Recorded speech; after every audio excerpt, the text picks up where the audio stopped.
Alright everyone, I'm finished with the Hoover Wind Tunnel 3 Pro Pet Bagless Upright.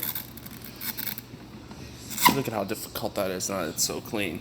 Here's the cyclone. Here's the filter.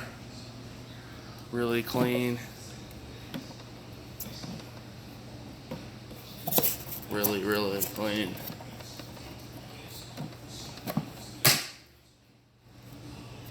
You see how that looks. You can see here's the post motor filter, a new one, really clean. You can see there at the motor, really clean. See in there, really clean in there.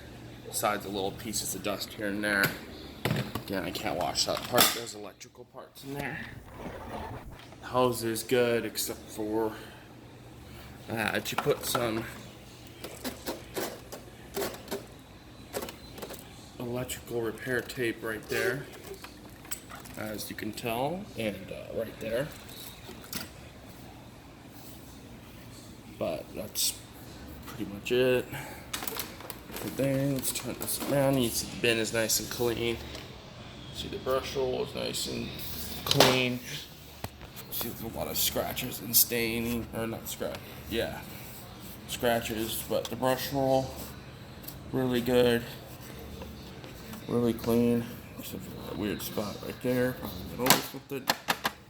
The whole machine is just doing so much better than it was. I put it through an airflow test. It's working perfectly. So, hope you enjoyed it. Stay tuned.